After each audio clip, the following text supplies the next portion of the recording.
My name is Paul Lashley. I'm the founder and the director of Learning Life. This is the first of four live international family diplomacy dialogues that we're holding on the broad theme, understanding and addressing threats to family security. We're going to be focusing on five major threats. Today, two of those threats, poverty and war. The second dialogue is on climate change. The third dialogue is on gender-based violence, and the fourth is on the internet. And so today we have two expert speakers who are joining us very early in the morning for them. So I really appreciate their participation. Um, they are Leslie Paik. And Leslie, did I pronounce your name correctly? Okay, great. So Leslie Paik is a sociologist joining us from the University of Arizona in the United States. And she is going to be talking with us about poverty. And she's going to be going second. Joyce Kaufman, who is a political scientist joining us from California in the United States, is going to be presenting second. Presenting first, and she's going to be talking with us about war and its impacts on families. We are then going to have a series of people speaking from your different vantage points in the world. If you can try to be as brief as possible in your comments and as precise, and start by kind of introducing yourselves and what city and country you're coming from, that would be good to give people context. Also, our interns who are with us here will be in communication with you to make sure that you're sharing. We want you to share, whether it's spoken or in the Zoom chat. We would love to hear your thoughts wherever you're coming from in the world, whether or not you have experience with poverty and or war. So I think that's it for now. Uh, Bianca, do you see just want to make sure, do you see when people are popping in and want to be allowed into the Zoom? Yeah, I've Okay. admitted a couple, so it's Oh, you working. have. Okay, good. Excellent. One last thing, which is if there are, I did mention this in the email, we now have the capacity for captions. So you can on your screen, if you look at the bottom of your command options for Zoom, you can speak in your native language if English is not your first language and you're not particularly comfortable with English. If you feel like you can express yourself better. The problem is there are a couple of issues. One of them is that we have the Zoom only has something like 22 languages available. They're major languages, so like French and Spanish and Chinese. But we do not have uh, all languages available. The other thing is that the translation in captioning is not perfect by any means. So if you are able to speak English well enough, it's probably better for you to speak in English. Okay, so I want to also lastly briefly introduce you to the person sitting next to me, and that is her name is Zara. You want to say hello? So Zara is my partner's daughter, and she's joining us for this dialogue because, well, I think needs to learn about the wider world, and this is a good opportunity for her to do so.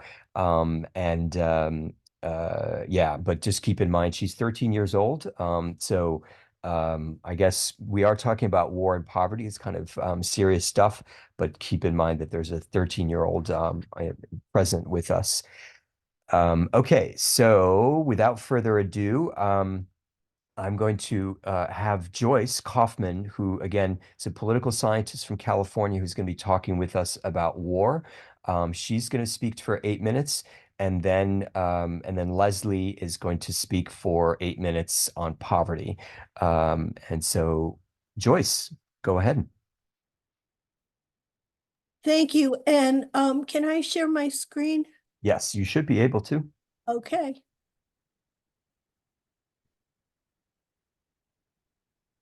Here we go. Can we see it? Yes. Okay, excellent. I'm going to go through a lot of material pretty quickly because 8 minutes is not a lot of time. And I'm going to start. Okay, so this is a picture of two child soldiers. The woman or the girl is Sri Lanka. The boy is from Africa, and I don't remember which country.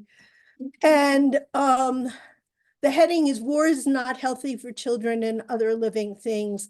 And that was a saying from 1966 attributed to Lorraine Schneider.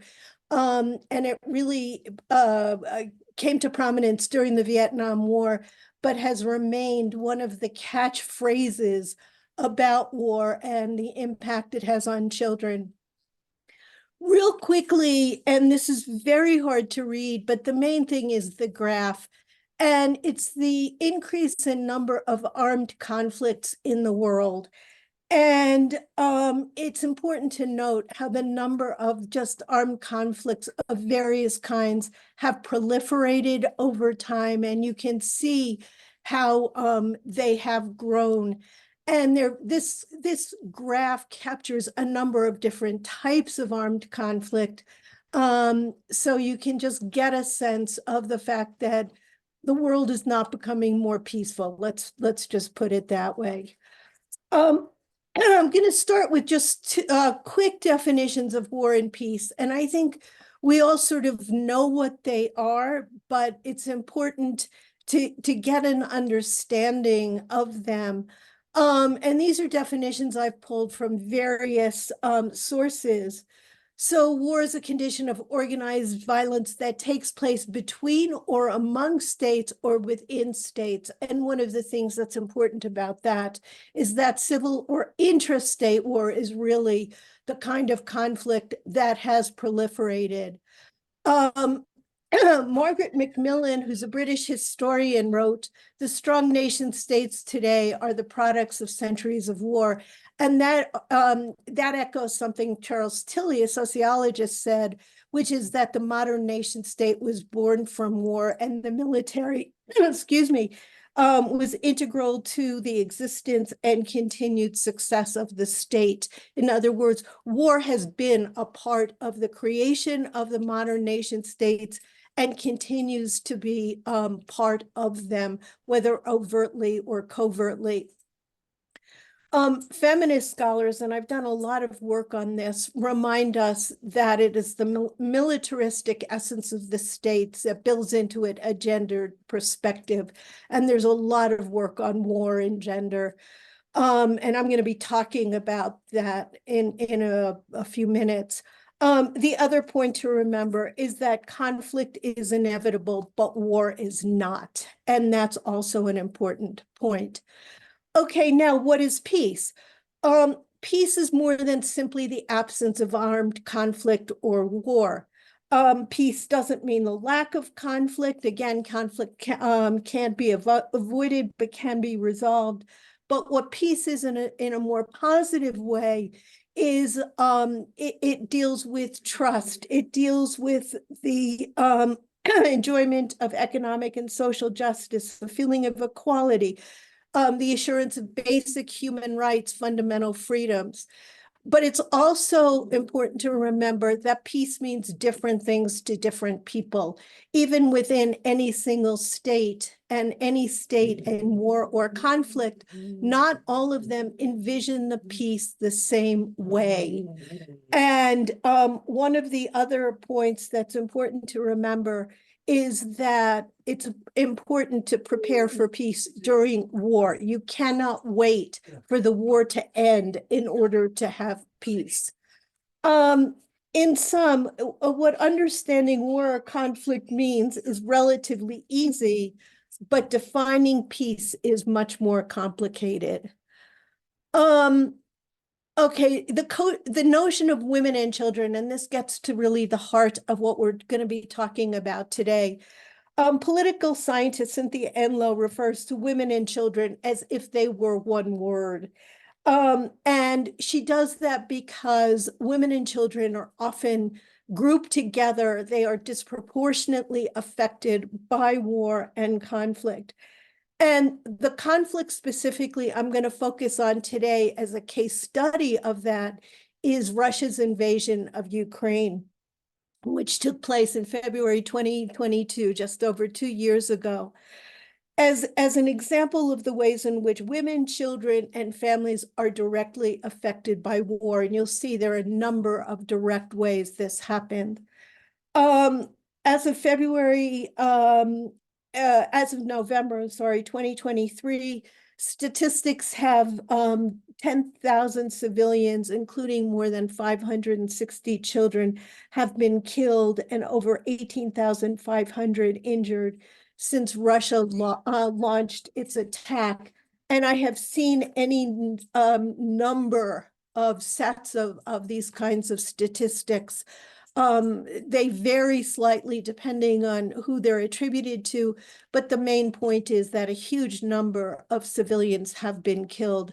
I'm going to move along pretty quickly now because I know we're getting to the end of my time. This is just a quick map.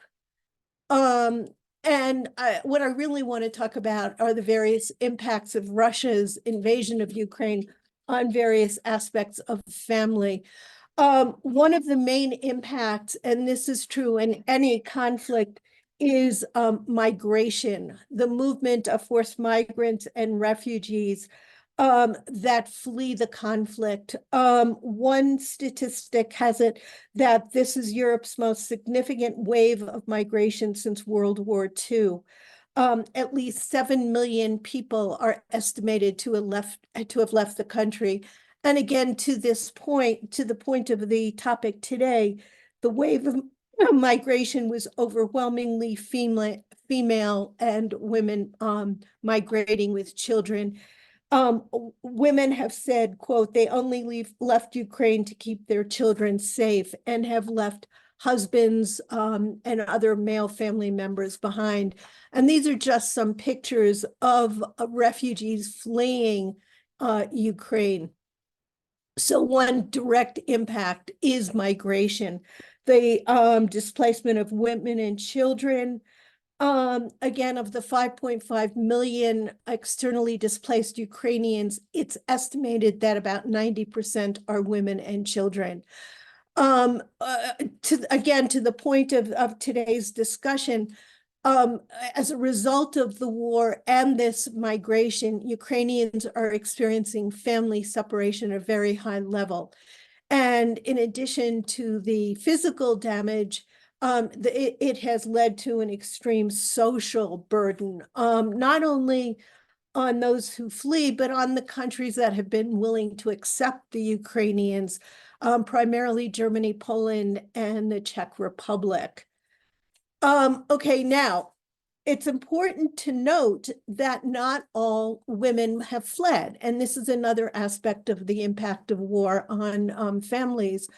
Women who have stayed in Ukraine specifically to fight, and the picture is of a lieutenant, and I cannot even begin to try and pronounce her name, who stayed and writes, there is a job called defending the fatherland, and this is what I do now. So what we have is women who have opted not to leave, but to stay.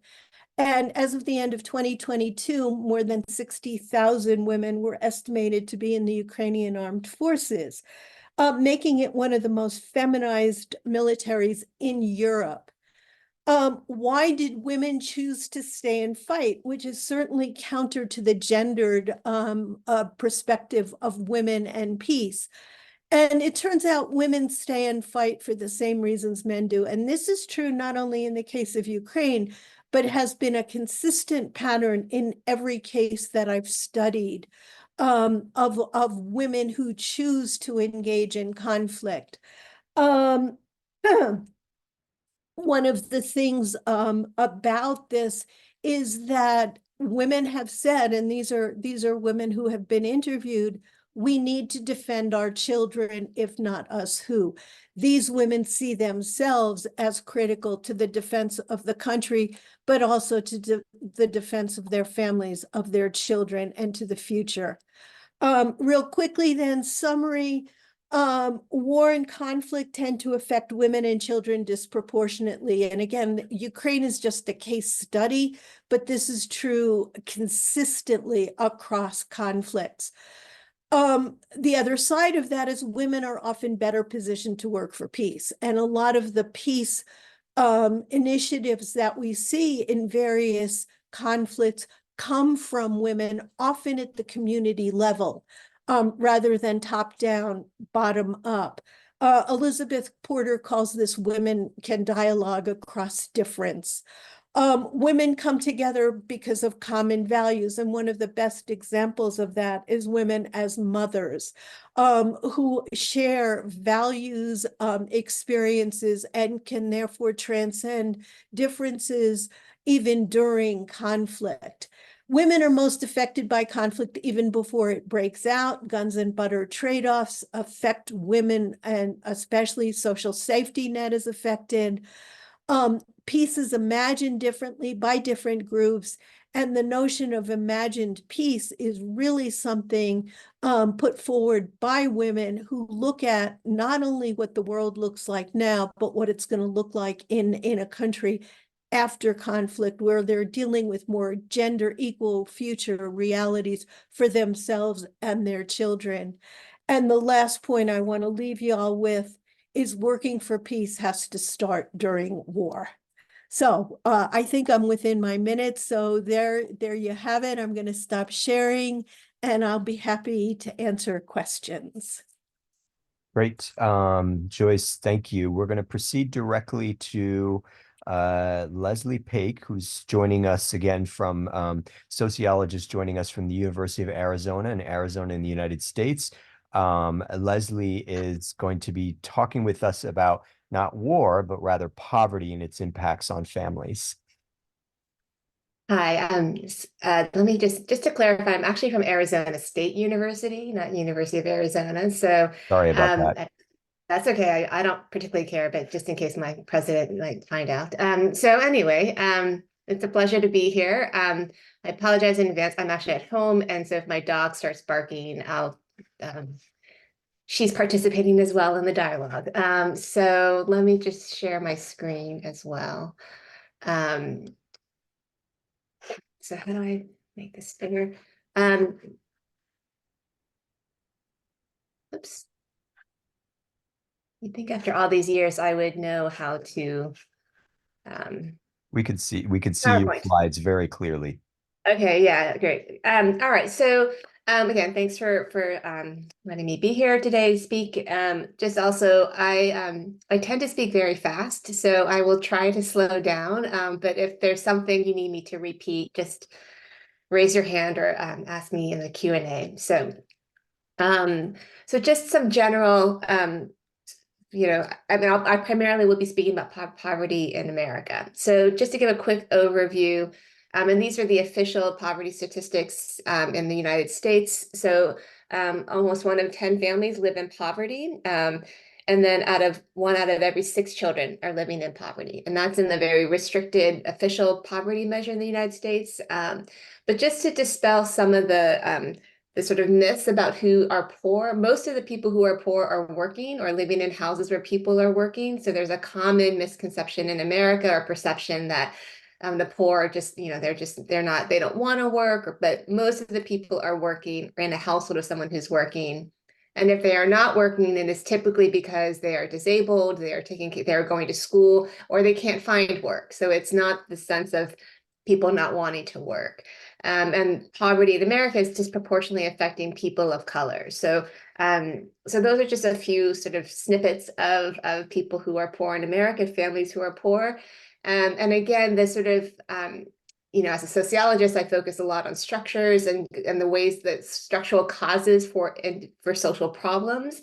And so the main drivers of poverty in America are not, again, individuals, or family structure, which is what people talk about a lot. But really, it's about economic changes and inequality in America. And so, you know, the sort of, and for many who are here probably would imagine that even if you are working, when the cost of housing and health insurance and other costs increase, and your wages are still minimum wage or lower, you know, then it's hard to keep up with the cost of basic needs. And then thinking about broadly how research has talked about the impact of poverty in families. Again, poverty itself affects people's health, so it literally does change your body chemistry in terms of the stress that affects people's ability to then look for more jobs or try to get out of poverty. In addition to the fact that being poor means you have lower access to healthcare and ability to pay for prescription medication and all of that in America. In terms of educational outcomes for children who live in poverty, then again, if everyone is, if it's affecting your health, it can lead to lower health educational outcomes for children, which again, education is a big way you can sort of get out of poverty. But if you're not able to get a degree, or finish your high school degree, or pursue a college degree, that makes it even harder. So it's this sort of unending cycle that makes it hard for people to get out of poverty.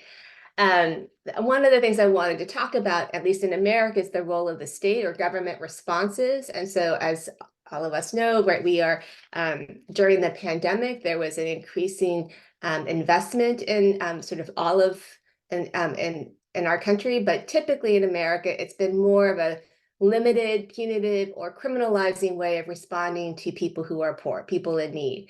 And it's different from other types of government aid, like Medicare or Social Security, which are more, you don't have to sort of keep proving your eligibility for those programs versus for people who are poor. We often have multiple types of eligibility, recertification, and compliance sort of conditions that make it hard for them to sort of keep getting the assistance, which again is also very minimal compared to the investments we put into Medicare and Social Security.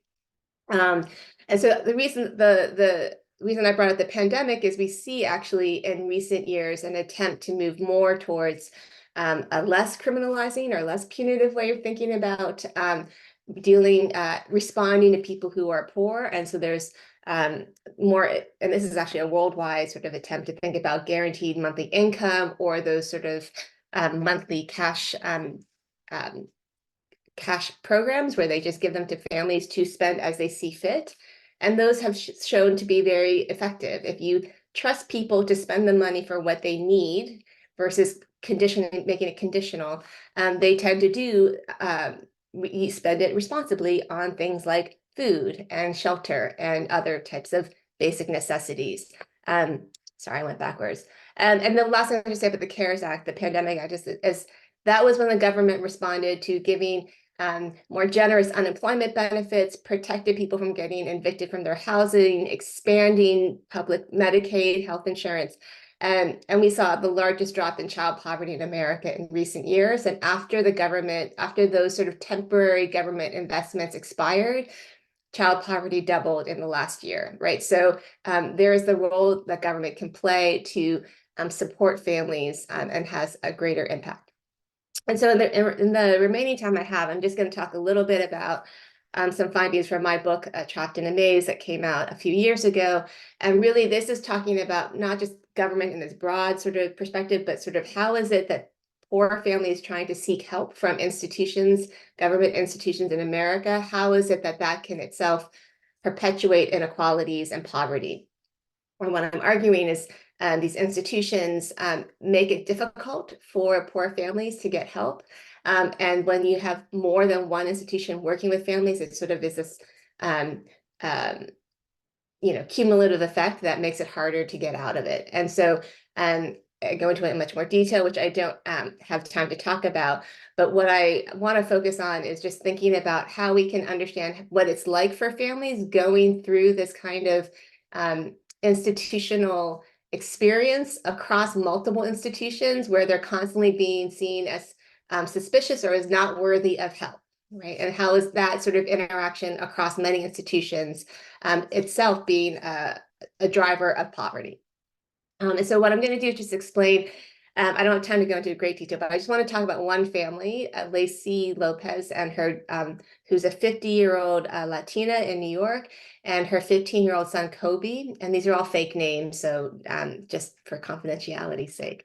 But Lacey is, so this central box is the family. And so Lacey's the mom, and she lives with her 15-year-old son, as I said, who has really serious asthma. So he's had it his entire life, and he almost passed away a few times as a child because of these really severe attacks. She also has 5 adult children who no longer live in the home, and each box is a different institution. And if it's in italics, it's a past involvement, and if it's not in italics, it's a previous current involvement. And so basically, Lacey is working now with, she's involved in 10 institutions for both herself and her son, Kobe. And mainly, so Lacey herself has some mental health issues. She also has some child welfare cases that she has to deal. She's had drug issues in the past, and so she's on Suboxone for her heroin addiction, as well as having to go to drug treatment for other involvements. And basically, right, so she lives in a supported housing facility with Kobe for the past, after having spent 3 years in a homeless shelter. And so she's trying to basically navigate mainly her institutional involvements as well as her son, Kobe. And so what this is the last main screen. This is sort of looking at the concurrent involvements, how it can cascade into more problems for the family.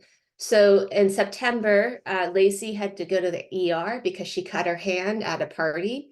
And the hospital suspected, called child welfare on her for leaving Kobe, who was already 15, at home by himself, which technically is not child neglect, but somehow got a child neglect case that required, because she cut her hand, she had been drinking alcohol, they mandated drug treatment, right? So that's one case that was happening in the fall that was on top of all these other things.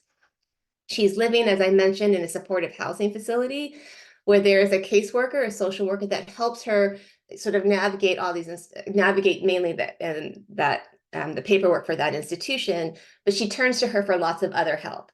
So in February, she gets a letter from SSI, Supplemental Social Security, for Kobe's asthma. She gets about $500 a month from SSI for Kobe's asthma. And they're asking her to recertify his SSI, that he needs that his asthma is severe enough that they need to keep this going.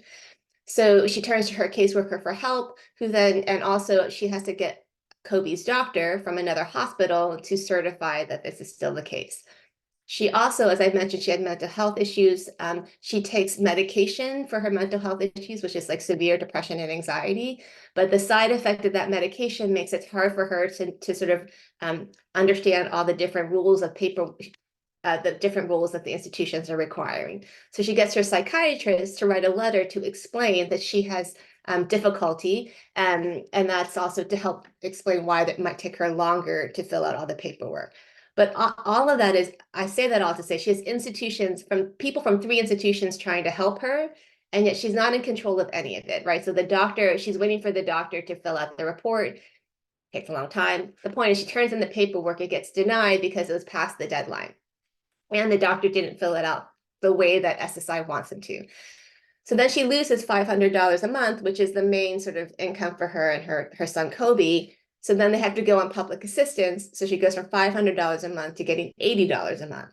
And while she's waiting for the hearing to appeal it, she gets another child welfare case because Kobe's been absent from school for a month, but she doesn't actually get the notification until it's too late. And she's also dealing with her own health insurance. So that's all happening at the same time. She's trying to get this paperwork from the internist. And then finally in September, so for 3 months, she gets denied. She's on public assistance waiting for the appeal for Social Security. The day of her hearing, they say, right, and I go with her, they say, you know, you can't change the date, you can't change the time. This is like the last time you can get this appeal. But she also gets a letter where she has a monthly required appointment from her drug treatment for Suboxone to get her drug treatment medication. She can't change that timing either, which is the same day and time as the hearing, right? Or like it's a couple hours before. But in New York, it's 45 minutes away. The doctor is late. She ends up missing she's like an hour late for the hearing. So I'm there waiting for her, and it becomes really complicated. And in the end, she's not able to get her SSI. She could get the appointment rescheduled, but she decides not to pursue it. So she loses that income for Kobe's asthma, which is still severe enough that she has to keep taking him to the hospital, right? Because his allergies get sort of exacerbated by the asthma. So I'm probably way over my time. I apologize, but that's just one snippet of one part of someone's life, right? And that's just for one mother and one son. And I didn't even talk about all the other things that were going on in her family's life. So if you just multiply those experiences, you can understand why poverty is a stressor that affects people's health, and how the institutions have a role in that, right? So often when we talk about poor families, we talk about how they're not working, or they're like, you know, family structure, or like in education, but we're not talking enough about how the institutions working with them are themselves driving that poverty too. And so just to conclude, I sort of talk about in the book more in detail how we should understand from the family's perspectives how they're working with these institutions, as well as limiting, if institutions are not able to resolve their problems, to limit how they work with them so it doesn't lead to more punitive consequences, which it often does. And instead of always focusing on families and what's wrong with them, we should focus not only on that, but also on how institutions are failing to work with them appropriately or effectively. So thank you. Great. Thank you, Leslie. So Leslie and Joyce, because we didn't provide particular details about you, I would encourage you to share with everybody to the Zoom chat a little bit of information about you, bios, and any book information for those who are interested in kind of reading what you have written. So we are going to transition into open discussion here, and I want to open it up to everybody who wants to participate. Feel free to use the Zoom chat if you want to continue kind of asking questions.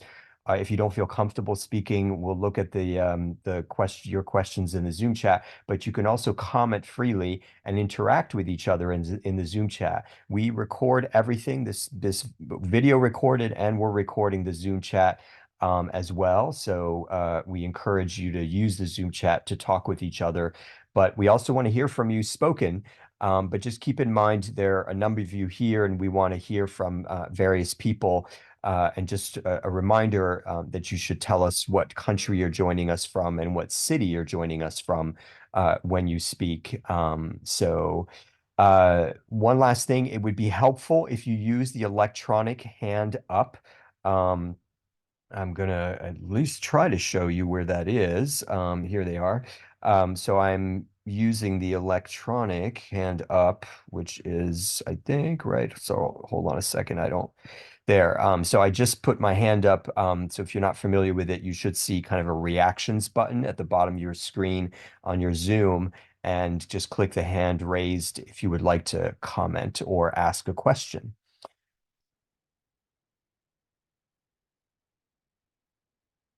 And if you don't, I'm going to start calling on people, because there are some people here that we do want to hear from, and I'm planning on having them speak, but I want to open it up first.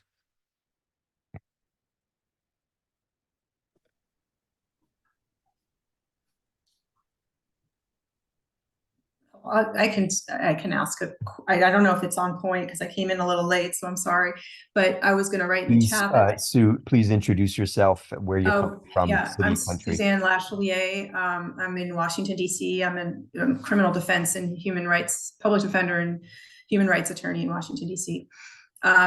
My question is more general, but as a public defender, I saw a lot of clients struggling to get to court because of either a job that they have that they can't leave because they're going to lose the income, or they don't go to the job and then they lose the job because they go to court, not making it to court because they get defaulted. Or they get defaulted for not making it to court, and then there's a warrant out for their arrest. The criminal justice system is sort of the last place to be catching all of that. And unfortunately, that's where a lot of people end up because they are in this cycle that you were describing. And I guess I'm wondering if there's, and maybe this is a naive question, I was never approached, and I'm not saying I should be, but I don't know that my office was ever approached about data feeding into that, because we definitely saw the tip of the spear of how all of those factors conflate into really serious consequences for clients. And it right down to, you know, children being left alone at home because the client gets pulled in and arrested because they showed up late and now they're arrested and they don't get bail. So I'm rambling, but I'm just curious whether there is an effort to reach out and get data from public defenders' offices. And maybe you don't need data. Maybe there's just so much data out there, it's not needed. I'm just wondering how that plays in.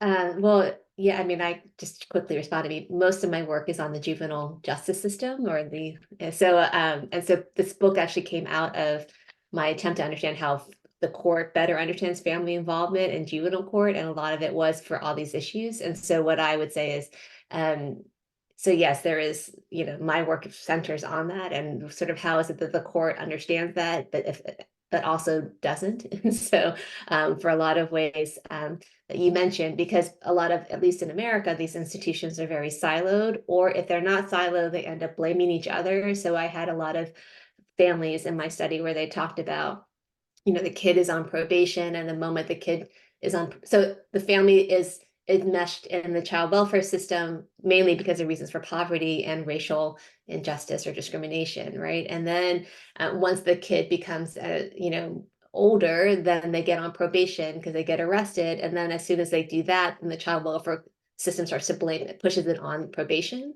And sort of the juvenile court then has a delinquency case, which they can't just get rid of. And so that makes it harder, right? It just becomes a cycle where the institutions know the problems, but end up sort of shifting blame in different ways.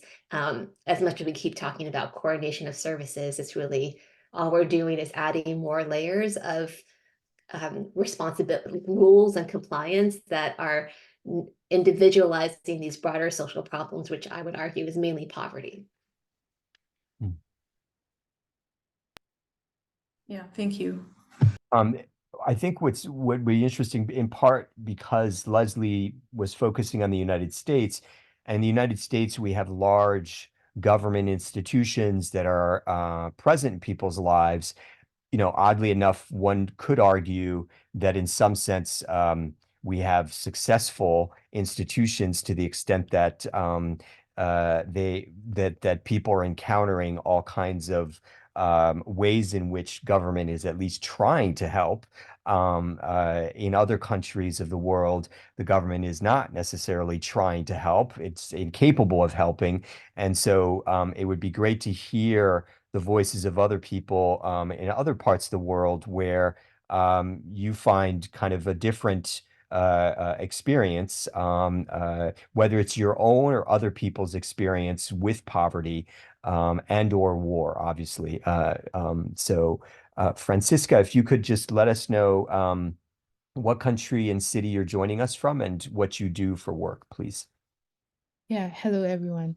So I'm Francisca. I'm originally from Ghana and West Africa, and I lived in Accra, but currently I'm in the US. I'm at Nebraska, Lincoln, working on my PhD, and it's focused on global family health and well-being. And yeah, so that's why I'm here. And I wanted to say thank you to the two presenters. It was very insightful, especially like the definitions, like in terms of like peace, conflicts, like new terms. And also like, I'm also interested in how institutions like work together to support families going through like refugee and resettlement cases and stuff like that. So it was interesting to know.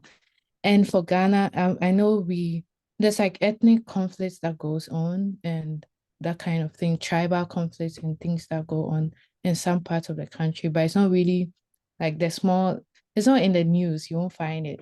But there's a lot of poverty cases as well, like a lot of people living below the minimum wage and stuff like that. And I would say the government in Ghana, I know in the US, it would be easy to find when a child is neglected, you can trace it, courts can find them. But here you see children on the streets all over, like living I have a professor that's very conscious of that. So she has like, she lives in this estate and there's like uncompleted buildings. Sometimes in the evening, she goes there and finds children sleeping in the like uncompleted buildings just because there's like maybe parents are fighting or step parents are chasing them out of the house and all. And some, because of the poverty, some women would end up staying with like, maybe they remarry and the man will be like, I can't take care of your children. So your children needs to be out of the house. Meanwhile, the woman also can't go back to the street because they want to also survive and they end up having more children. And it's just like they're stuck in that cycle. And the other children from the other husband or the other partner will be left to fend for themselves. So that's some of the cases I've seen. And there's also like in terms of health, like we have like something like government insurance, which is not effective. The most drug you can get is a painkiller in case, and sometimes they will tell you, oh, they will cover for some of the costs, the health expenses, but you end up being in debt and you don't end up working for the hospital, or you have to like some people share flyers of like, I know in the US they have GoFundMe, but in Ghana they have like people make posters and share around and they put the image of the child or the family and they'll put the amount, an account number, and they try to circulate to raise funds in order to pay to take the child or like get treatment or take them out of the hospital. And those are some of the cases. And the social welfare, some of them like there's also an aspect of where people they are supposed to work for families. Meanwhile, they want to make money out of the families. Meanwhile, the families don't have the money to like pay for it. So there's a lot of layers. And I would also agree that the institution, they don't work together. Even if like you have support of one, some of them don't have documentation. So it's hard to even follow up on what the other institution is doing. So it's just like, I don't know, it's all over the place. And some of them get huge funds from humanitarian organization claiming that, oh, we are working on this project, we are supporting families. But when you go onto the ground, the money is going somewhere else. So it's just like no accountability in those aspects. So this is something little like I have to share, but there's more stories. Yeah, thank you. Yeah, and glad you're joining us, Francisca, and give us some perspective on what's happening in Ghana. I want to take a pause here to ask if you could, we need to take a screenshot of everybody and this dialogue. So if you don't have your camera on, if you could turn your camera on, at least briefly, to take a screenshot. So Michelle, Phoebe, Saren, Joshua, Fatima, and others, if you can turn your cameras on at least briefly here. I'm going to count to 3, and on 3, if you could smile. So 1, 2, 3, smile. Fantastic. Let me just take another photo quickly in case some people had their eyes closed. On 3, 1, 2, 3, smile. Fantastic. Okay, so others who would like to contribute to the conversation, you can switch to war. We are definitely going to get to war. We have, among other things, Mohammed, who is joining us, who is from Afghanistan, joining us, I think, from Cyprus still, who's essentially a refugee from war there, and we have others here, I think, who want to contribute on war, including Sage, who is one of our interns, actually, who is joining us from the United States, but her family's from Haiti, And as you may or may not be aware, there's ongoing kind of terrible conflict happening within the country of Haiti. So she's going to speak to that. But any other people who want to contribute to this discussion on poverty? I think what was interesting, just to raise here, and I will be putting this in the Zoom chat as well. One of our family diplomats is from Burundi, and he's unfortunately not able to join us today, but he shared some thoughts with us via Facebook that he wanted me to share with you. And that is about drug addiction. So clearly it seems that drugs are part of the problem of entwined in poverty and make things worse. And when Francisca was talking about some entrepreneurs or business people trying to make money from families, that's one great way, unfortunately, of making money from families is to addict the people to the drugs that they're peddling. Eric, excuse me, from our family diplomat from Burundi, talks about his father, who is unfortunately an alcoholic, and how that disrupts family life for him.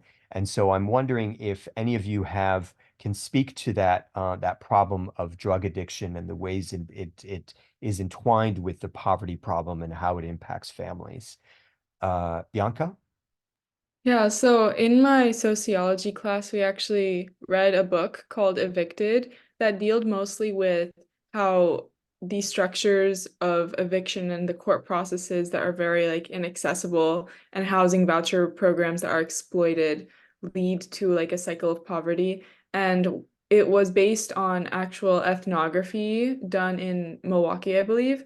And one of the intertwined problems was drug addiction and not being able to neither deal with eviction and that being worsened by not being able to deal with drug addiction, and kind of how those factors lead to an intertwining of not being able to kind of escape the cycle of poverty, and how the institutions are not really equipped to be able to break out of that cycle.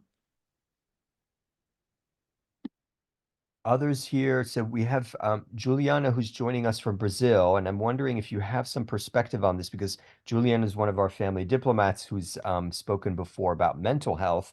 But I'm wondering, Juliana, if you have any thoughts on kind of drug addiction that you might be willing to share. I'm putting you on the spot, but don't feel like you have to contribute. But if you do, if you're willing, just please raise your digital hand. Anybody else that would like to talk about poverty and kind of the entwined problems of poverty?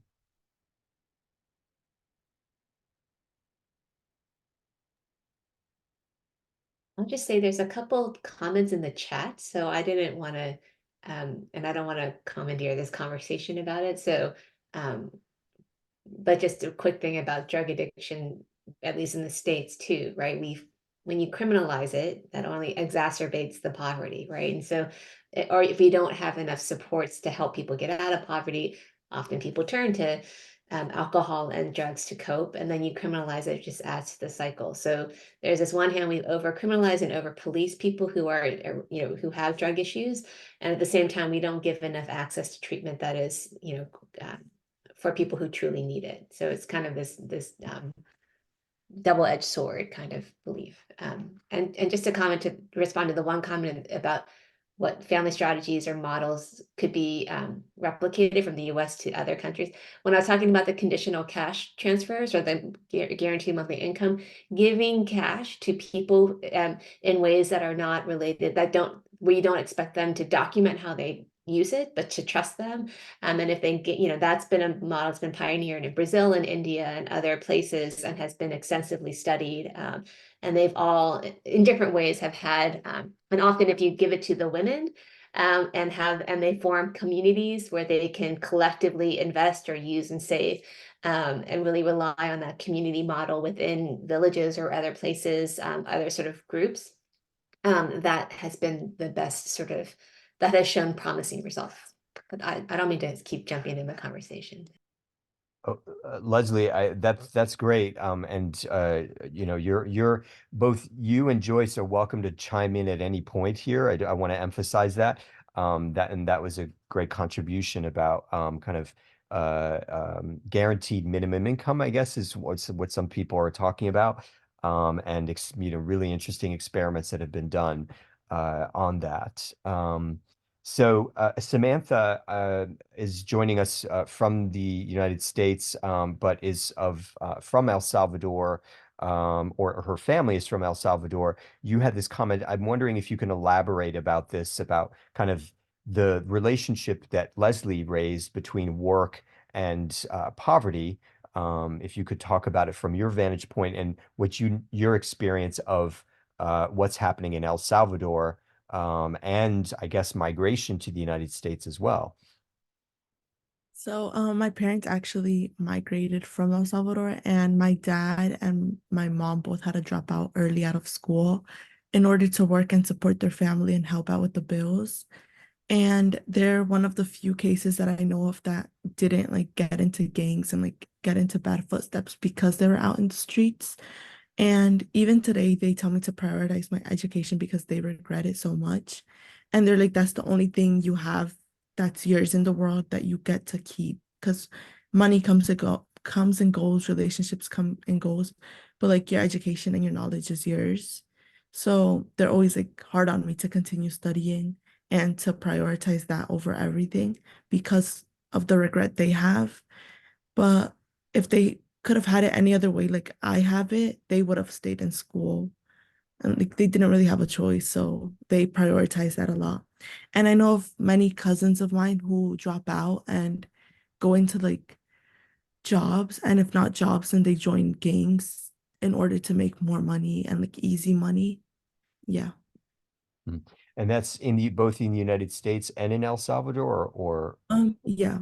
Um, there's been people that I know of that come to the US and they fall into bad footsteps because they want to have the American dream and they usually don't get accepted into regular jobs, or some schools don't accept them if they come illegally. They have to have like a visa or something. Mm. So it sounds like to some extent they see, you know, where you see the American dream on TV, people very wealthy and so on, and then you want to have those things, but you don't get the jobs that allow you to have, or you don't have a job that allows you to have the bling life or lots of money and a big house and a big car and so on. So which might lead some people to kind of a life of crime, I suppose. Saren, you have your hand raised. If you could just remind us, tell us what city and country you're coming from. And by the way, everybody, you are welcome if you haven't introduced yourself to do so in the Zoom chat. Just tell us what city and what country you're coming from, and anything else you want to share about, particularly about this poverty and war issues and their impacts on families. But please feel free to introduce yourself. Saren. Oh, you're muted. Can't hear you.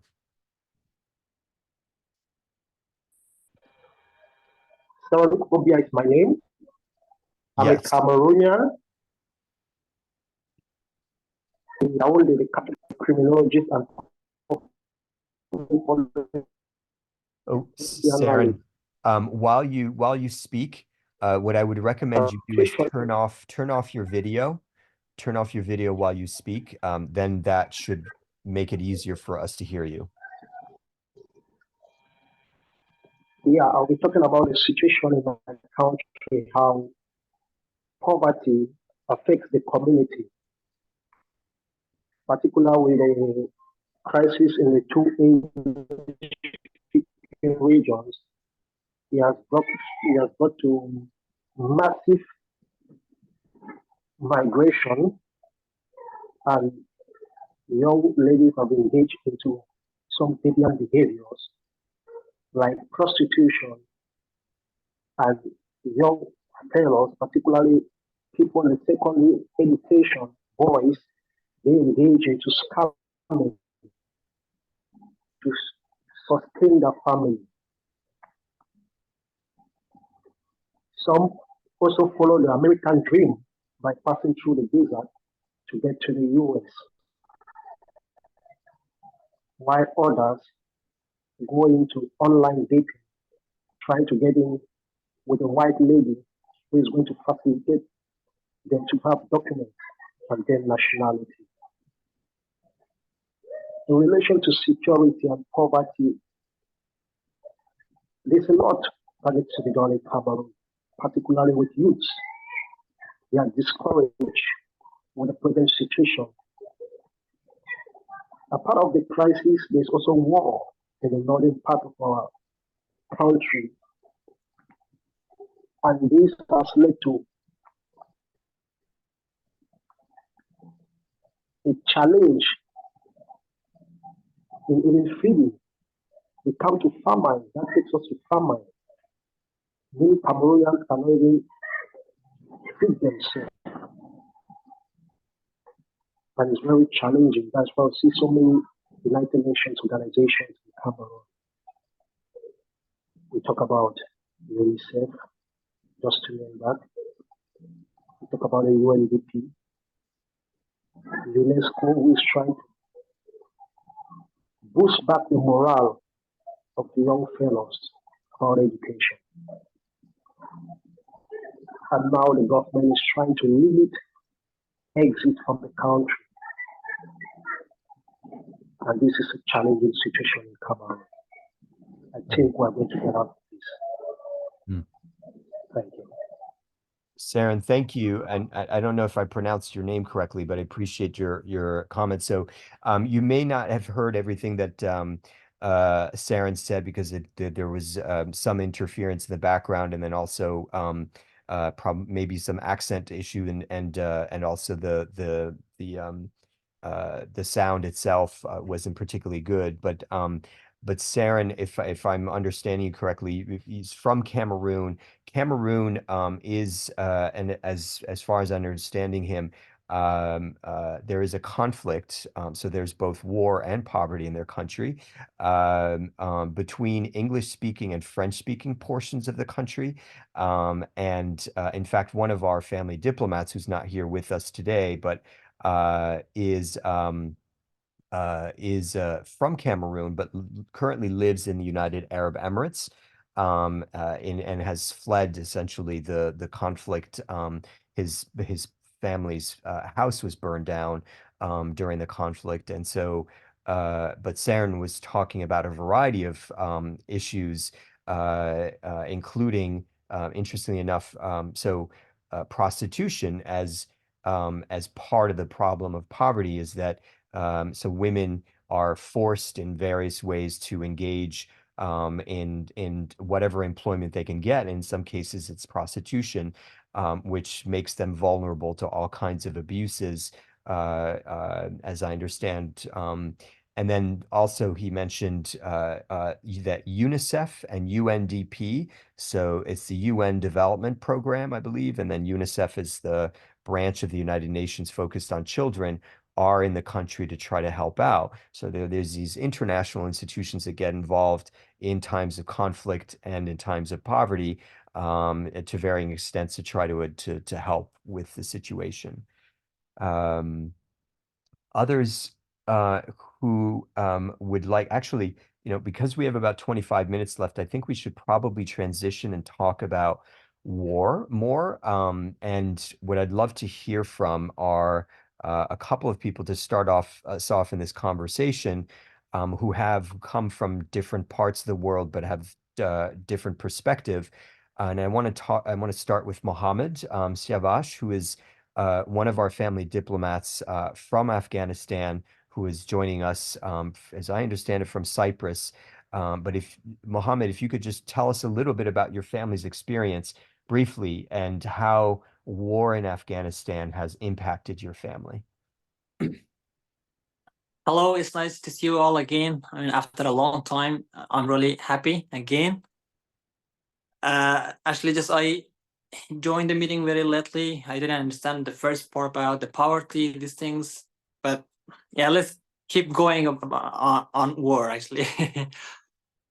Well, as I think about Afghanistan, everybody across the world knows about Afghanistan, what's going on there, and how the war started and is still, everyone is just handing over, and I mean in Afghanistan. So I mean that I really don't understand. I mean overall, but again, how the war and impacted my family, and generally, I mean it affected families across Afghanistan. Well, before before Afghanistan had fallen in the hand of Taliban before August 2021, I mean everybody was just trying to make a new life. So I mean, actually, we had every single member of my family. We had our own hope. I mean, to become someone else in the future. I mean, to help our family, to help ourselves, and finally we could help our government. I mean, that community that we were living in. When finally, I mean, something, the war, I mean, the conflict that happened in Afghanistan since August 2021. So, especially my family, we were divided in different parts, and just we were really hopeless, and we were just trying to get out of, I mean, that corner.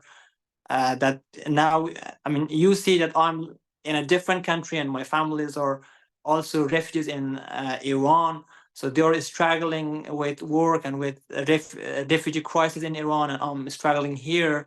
So this is the result of war. I mean, war causes these things I mean, it damages the hopes in humanity. It damages economy overall. It damages everything. So across the world, I think, yeah.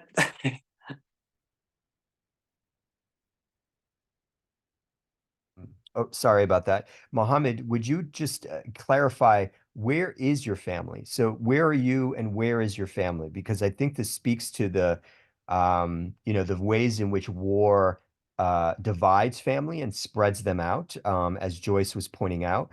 But so where are they right now? Well, actually, just I'm married. You know, my wife is back in Afghanistan. She's living with her parents, and my own family is my parents and my brothers and sisters. They're all living in Iran, and myself, I'm living in Cyprus. So we are divided in very, I mean, distances. So I mean that, yeah, right now it's difficult to deal with them. Mm.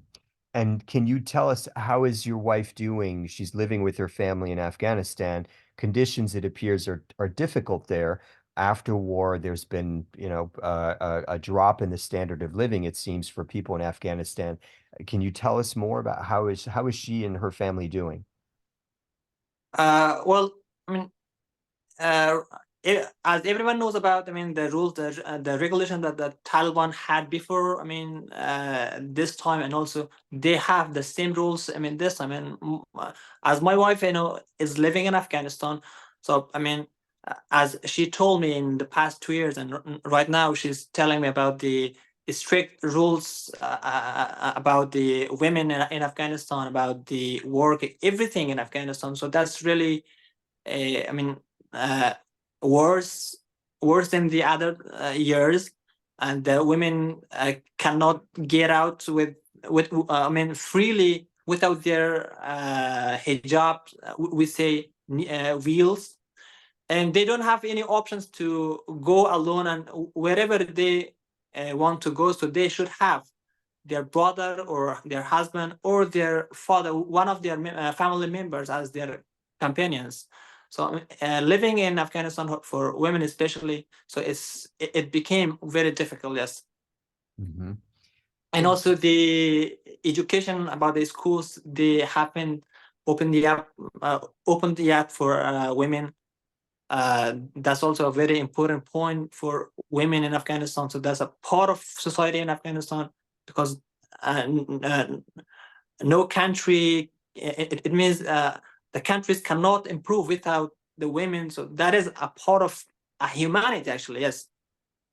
Mm-hmm. So if I'm understanding you correctly, if she wanted to go to school, could she go to school? No. She cannot. She's not allowed. If I'm understanding correctly, the Afghan Taliban regime allows girls' education up to a certain age, and then afterwards not. Yeah, just they're allowing the girls up to the 6th grade at school, and after that, and just they want the girls, if they are willing to study in like religious, like Islamic school, so they can go to the mosque, they can learn something about Islamic studies, but about the school above 6th grade, so no, they're not allowed. So they need to stay at home, so they need to get married and just at home. Yeah, yeah. And that speaks, I think, it's interesting. Your points here kind of remind me of what Samantha said about kind of the importance of education, that it's, whereas money comes and goes, and other things come and go, your education is something you keep with you in your head. And if you don't have that, then it's harder. Things are harder for women. But Joyce, you have your hand raised.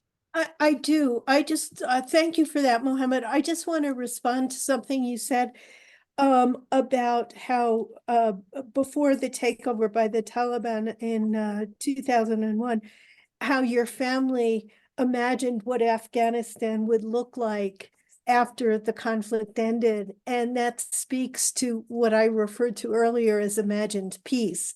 And that's how during the conflict, people imagine what the society will look like after the war ends. And this is a critical part of moving toward peace. In the case of Afghanistan, of course, with the resurgence of the Taliban, that was completely disrupted. But the notion that even during the conflict, looking toward what it should look like, what the country will look like, is an important part of thinking beyond the conflict. Mm. So Yeah, thank you right. for that. And I wonder to what extent that imagining, right, of what peace looks like is happening in diaspora communities, right? And members like Mohammed and his part of his family that's in Iran, him in Cyprus, and to the extent that you are involved in any conversations. Mohammed, can you speak to any ways in which your family is involved in conversations with an Afghan diaspora community? Are you involved in any kind of Afghan associations outside of outside of Afghanistan that are trying to push for peace and for better conditions in Afghanistan? Well, there are certain groups, I mean, across the world, like like in Qatar, like in US, like in Canada, in different countries, they're creating kind of groups to support, I mean, the resistance group in Afghanistan who are fighting against Taliban. But they are not working really well. I mean, if the people don't want, so I mean, nothing happens. It's up to the people. I mean, if the people will be very tired of this regime, of course the people will stand and fight with them, and so I mean that's the point. But nothing is working out. Okay. I want to turn to Sage, who is joining us from the United States, but I'll just remind you, is Haitian American. So her family is from Haiti. And for those of you who may not be aware, Haiti is currently experiencing a crisis, but I'm going to let Sage explain because I think she's probably going to be better at explaining this. But if you could explain a little bit about the situation in Haiti and the way it's impacted your family. Of course. So currently in Haiti, we see the result of years of destabilizing the government, where local actors have begun to have enough power that our standing our standing police officers, 3,000 of which majority have stepped down or left the area, flooding Port-au-Prince, the capital city, which is like a coastal area. My family is mostly in Cap-Haïtien, which is like in the due north. And the way that Haiti is separated, it's kind of similar to how they separate France and the arrondissement, like neighborhoods. And in this hub of business and culture and history, we see there's this collection of violence. in reaction to well, war is polarizing, and the way that Haitians view this issue is split along two lines, because while there's violence occurring, there's people on the ground who are being protected by gangs in a way that they weren't being protected before. And there's people who travel to the area who are being kidnapped for ransom, foreigners who are being disproportionately affected. So there's both the fear, but there's also, the hope or desire for a freer Haiti that is able to determine for itself politically. So these two different perspectives create two different lived experiences. For my own lived family in Haiti, family members of mine that had to flee the area and move up with other family members in Cap Haitien. Aristide, Jovenel Moïse, different presidents that were democratically elected into Haiti, they made good changes. And Jovenel Moïse was assassinated. That has led to the current state of heightened political strife and unrest, to a point where, a week ago or so, the prime minister stepped down, and one of the local gang leaders, Barbecue is what they call him, has taken over leading in the area, one of the main groups. And it's a sad situation, but also when you hear him speak, he has people that follow him, and him saying that, oh, we don't stand for kidnapping, we don't stand for this, that, but we know that he was a part of this, that's how he became a notorious gang leader.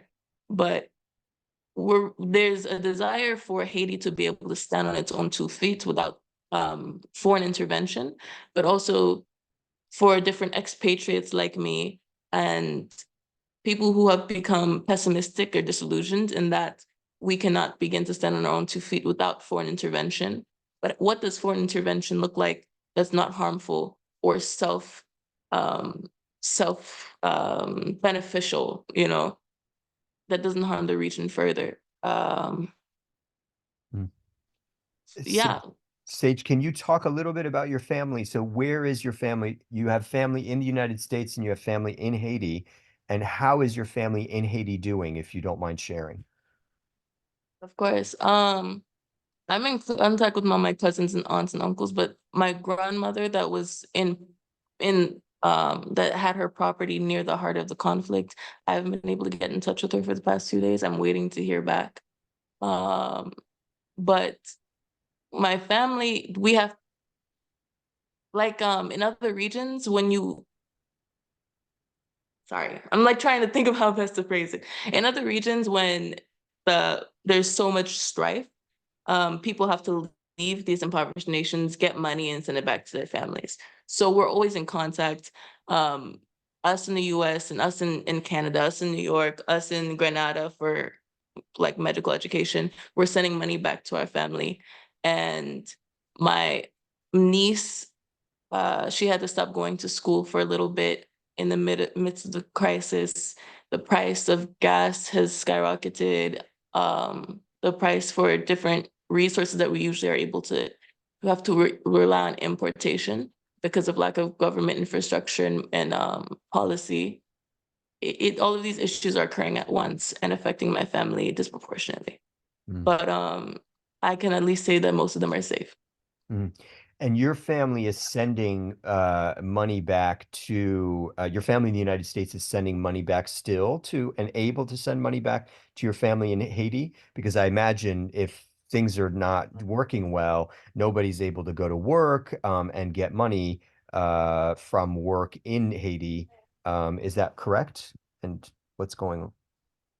Well, that'd be true if we were in the center of the conflict, but like Haiti is comparable to the size of like the state of Maryland. Like if someone was all the way up near Pennsylvania versus down near Delaware, they're living 2 different lived experiences of the same conflict, but we're still experiencing the effects monetarily. But my family's still working, they're still involved. But yeah, different resources have been paused.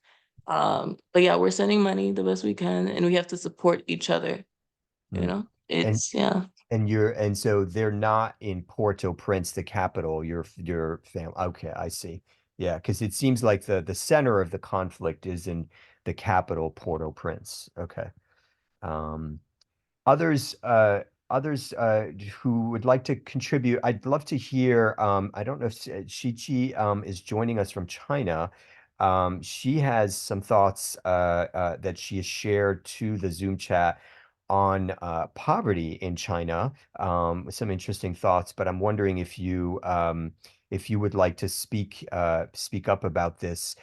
We also have some people joining us from Turkey, from Bangladesh. Ernest, I'm not sure if you can hear us, but I would be curious to hear from you. I don't know exactly where you're joining us from. But yeah, if you could raise your hands electronically and chime in either to the poverty or to the war angles. We've got Juliana from Brazil, who is next. Okay, thank you so much. I sent my things in the Zoom chat and I hope you're interested in it. Okay. Thanks, Ichi. So she placed her information in the Zoom chat. Please go ahead and read it. It's actually quite deep and interesting. Juliana from Brazil. Hello, everyone. Good morning. Just a quick comment about poverty. Here in Brazil is a reality very common in some states, unfortunately. Despite of all the policies to change it, we still see people mistreated. I think that most of them just need an opportunity to get out of the situation. However, I can say that what is a differential here in my city is that many people always want to help. They donate clothes and personal objects, and some NGOs distribute food and water. Sometimes I participate those social actions. We travel to some needy places to deliver the donations.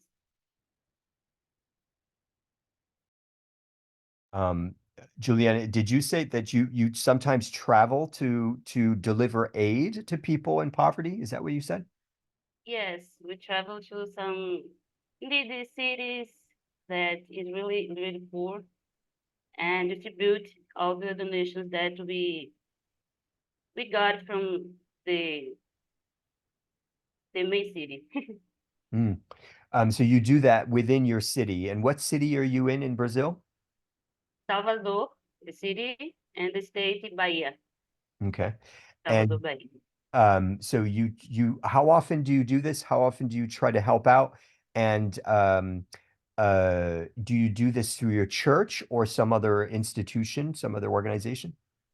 It's another organization, not from church.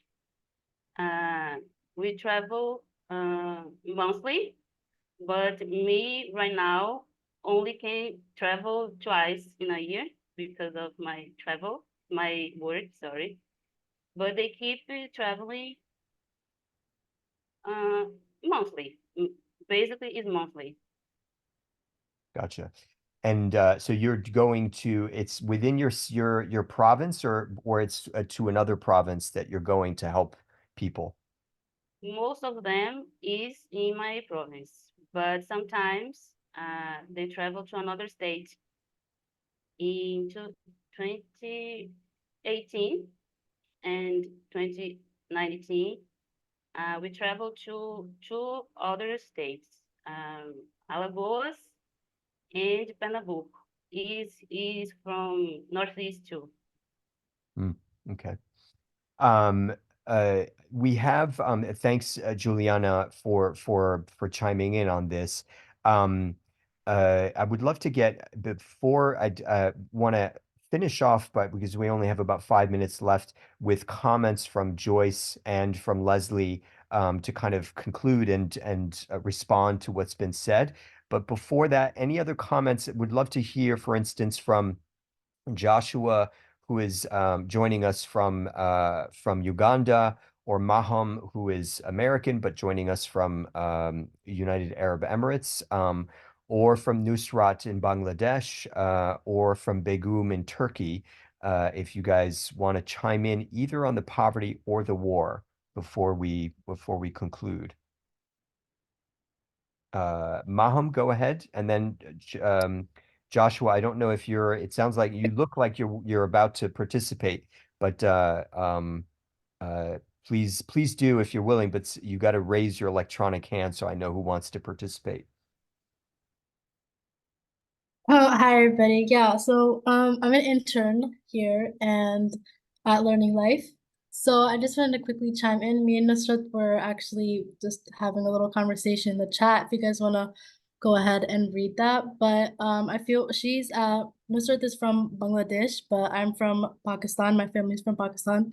So I feel like we face a lot of the same poverty issues in our countries. There's a lot of just poor families who you will see that if you ever go there, they're just kind of, on the streets begging for, money, food, just anything. You'll see children there coming up to you begging for money and food because they really have no other way to earn due to like the lack of employment and underemployment, lack of jobs, just so many issues. And then we also have people, rural families, on the farms or anything, they'll be in a lot of debt trying to survive, and higher kind of corrupt people will come and ask them to pay up, and then what they'll do is unfortunately end up committing suicide. So this is kind of like a prominent issue in I feel like India, Pakistan, Bangladesh, and also we just have like a really corrupt government. Like if people kind of turn to the government in any country to kind of help them, but like our people there are just so politically corrupt, just filled with bribery and other millions of accusations, and like embezzlement, fraud, all of that. Just the government is just politically corrupt that they can't help these poor families, so they just kind of end up in poverty with really no way out. So yeah, that was just my 2 cents. Thanks, Maham. Joshua, if you could chime in from Uganda, and then we're going to finish off with Leslie and then Joyce. Joshua. Thank you so much, Paul. Uganda, just like any other country, any developing country, the poverty levels are high, but the government has tried to come up with a number of strategies to pull people out of poverty. It has laid also the Poverty Eradication Action Plan. But the challenges here we have that these strategies are tabled at an executive level. And the challenge is poverty is affected by the low people, the poor, and the people who set the policies are the government officials who don't really feel the pinch of poverty. And it's really a challenge for someone who is not poor to know how much or what a poor person really needs. So the strategies they set really do not benefit, or the policies do not benefit the person at the grassroots level. And my question has always been, how best can the poor people be involved in the policy decisions? Because they are the people who feel the poverty. And of course, that's a debate. And in fact, when I dropped my question in the chat room, I was like, is there any family strategies, like in the developed countries, that can be replicated in these developing countries like Uganda, so that we can maybe pull ourselves out? The government, for example, there is recently it came up with the parish development model. Parish development model here in Uganda. Now it encompasses the parish and people coming together in groups, form saving schemes, they save money and then get out of poverty. But the exciting thing, they form those groups, but still with a mind of subsistence economy. Here in Uganda, 80% of the people are involved in agriculture, but it is subsistence. Now the effort, if only the poor are involved, that's where we need to shift from the subsistence to the money economy. People just grow food for home consumption and then it's not sold. So you find there is still a vicious circle of poverty. And that's briefly maybe my experience here in Uganda. Great. Thank you so much. Thanks, Joshua. And I think that's a great question for Leslie. So Leslie, you talked about the universal basic income as one possible promising solution, especially to the extent that the money is pooled and it's given to women who can work together to improve the lives of their families and their communities. But Joshua is asking a kind of a really much, in some sense, more important question, which is about policymaking and about policymaking around poverty. And I guess in your kind of final responses to us here, if you could speak to whether or not there is any place where they're actually involving the poor in policymaking, in the policymaking deliberation and decisions that are made. Well, in America, to my knowledge, no.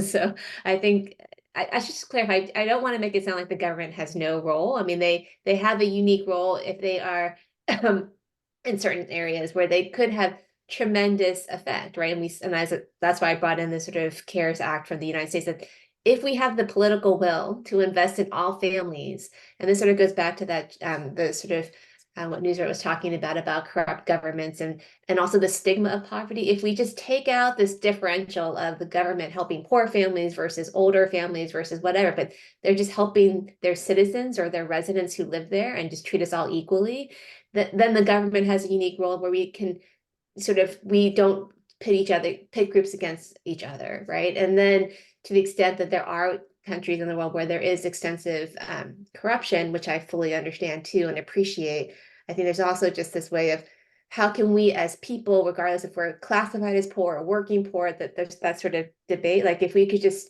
destigmatize what it means to be poor, that it's not only our fault, but that the government has a unique role and has a duty to then respond and take care of all of its residents, not only its citizens. That would be, and that includes having not just a one response to everyone, but a more customized response where people who are most affected can speak to what would be best suited for them, and have the government find ways to support versus survey. Mm-hmm. Great. Thanks, Leslie. Joyce. Thank you, and thank you for the comments. I just want to lead by responding to two things. One is what Francisca said initially, and also Bianca had a comment in the chat. And both of these have to deal with the institutions that support migration and refugees. And there are two sides to that. One is the country that they're leaving, and what role that country is playing in trying to work with refugees, repatriating them, what happens to the property they left behind. This is a huge issue, I know, in Ukraine. And that's one side of it. And the other side of it has to do with the host country. And I think Bianca said she's going to Romania. In that case, what we have is not only what's going on within cities, which is micro level, but also the policy of the host country, and that's macro level. And it's been at the macro level that there has been, in some cases, successes, but also horrendous failures of countries not wanting to accept refugees, not supporting them, not helping them. While in other cases, and we see this with Ukraine, especially in Germany and Poland, where they've been very welcoming and very supportive. So it varies from country to country and within country from city to city. So thank you. Great. Really appreciate our speakers giving us some context for this conversation, and then also to hear from you from your different vantage points in the world is part of what makes the Family Diplomacy Initiative and these dialogues a kind of enriching experience. So really appreciate your contributions from different parts of the world.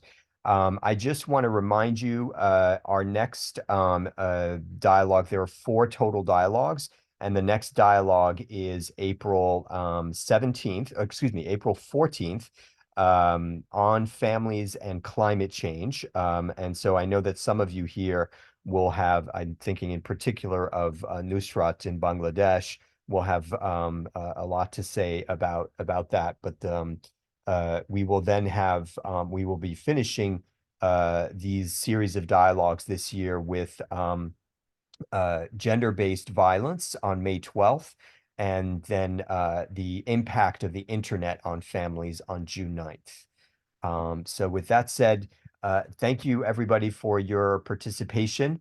And yes, Maham? Sorry, Paul. I just wanted to just take a quick picture of us really quickly We've before we actually head out. taken Oh, screen. okay. So you're all set. Okay. Thanks for I took care of that. All right, guys. Thank you so much, and thanks for going overtime. See you. Bye.